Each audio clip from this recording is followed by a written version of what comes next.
Houses gaining $50,000 per month. Let's have a look. Hello everyone, Florian Heise here and welcome to another episode of HeiseSays. Grab your stein of coffee because we're going to have a look at this article from the Herald Sun, which is discussing the Forest Hills homes prices jump 250 grand in 5 months, or $50,000 a month. Fantastic, fantastic. Now before we go through this, I want to talk about housing affordability, everyone.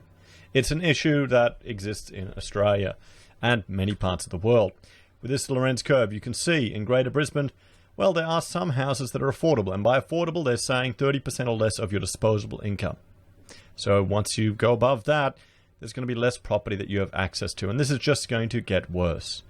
You know, back in the day, you could afford a house with one income. You could maintain it. You could have holidays. You could have a quality of life. Those days are gone, and I don't know if they're ever going to come back. This here is showing you 30-year property growth. Sydney, 565%, guys. Melbourne, over 500. Brisbane, over 400.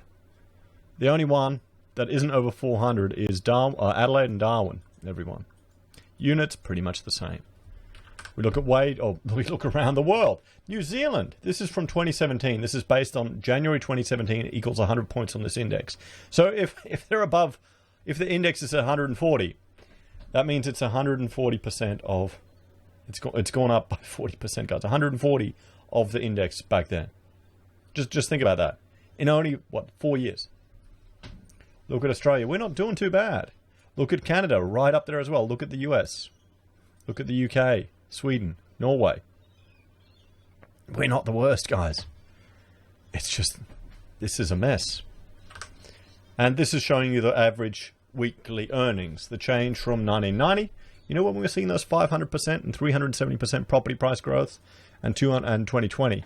We can see here, men's wages have gone up 322% and female wages have gone up 335%. They haven't kept up with some of the, well, with the majority of the property prices. Most of them are going up over 400%, guys. Look at that for units. Nothing below 400. Oh, the only, sorry, Brisbane, 328%. And I wonder how that's going. That's probably due to the oversupply of stock. So Brisbane units, you know, that's it. Wages. Oh no, sorry. Males' wages haven't kept up with units in Brisbane. I was hoping. So houses gaining $50,000 per month. Let's have a look at this article. So Forest Hills home prices jumps 250 grand in 5 months. I mean, 250,000, guys. Even for luxury or more expensive housing, or well, more than $1 million housing, that's a big chunk of cash to get together. You know, saving 50 grand a month, you're doing pretty good. I mean, if you could pull that in extra a month, why are you putting it in a house? Would you want something else that generates more income? Well, that's just the strategy, the bias I have at the moment. So, a Forest Hill couple who bought their home as a bare block of land for just £1,500 in '64 have become millionaires after their home sold $152,000 above reserve. Now remember that, it always sold above reserve. Well, there you go. I mean, I was talking to a couple that had bought 2 blocks in the 80s for a reasonable price, and they put everything they could into the house, and what they did, they were quite proudly explaining how they paid cash for everything to get cheaper deals and get around the tax man. You know? Boomer bonus, guys. Boomer bonus. And of course they were rampant lefties. So, but they might have got 250 less had they gone to auction late last year instead of updating the paint and making a few other cosmetic changes.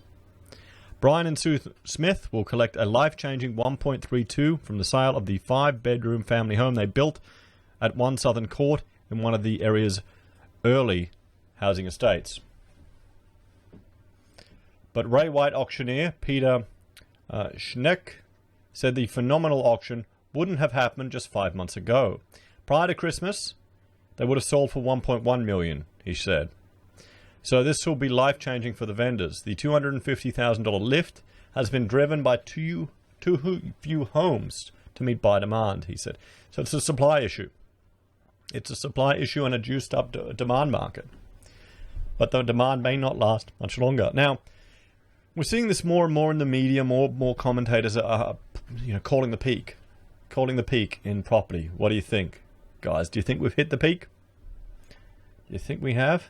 And do you think it'll crash right down? I mean, despite the cosmetic update, many aspects of the home are still retro. I mean, that's popular, isn't it? There you go. There's no, that's no risk of silicosis in the production of this bench top.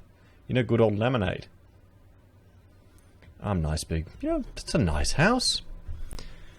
No one rings the bell at the top of the market, but in my 30 years in real estate, I haven't seen a spike like this, he said. With that, there's usually a correction, though it might continue for another 6 months. 5 bidders pursue the property well past its $1.2 million reserve in a marathon auction. At one stage, the price inched up by just $500 a bid for almost $60,000 before reaching its life-changing end. So is that it? That's the take in the article here, that, the market is heating up, so this property is going up 250 grand. I mean, there you have it, guys. And what's causing this? What is causing this juicing up to the market? And it's the government to the rescue, everyone. And I mentioned this before.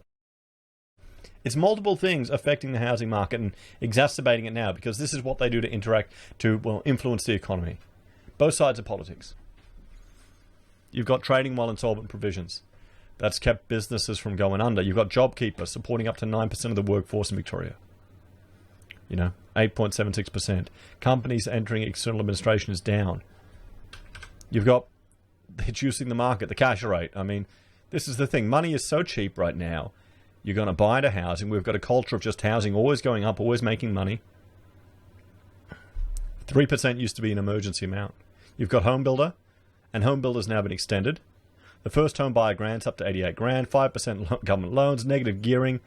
Well, that's a long-term issue. And the super withdrawals. All of these things are coming together to juice the market. So you've got to remember, guys, this is all what's been done by the government. We're nearly sitting at $1.3 trillion of debt in 24. That's what's predicted, state, federal together. So just remember that. These things don't come without a price. And we've got reduced housing supply, not just with people selling, but more long-term, more systematic. You've got, councils limiting development. They're making it harder for people to develop and put properties out there.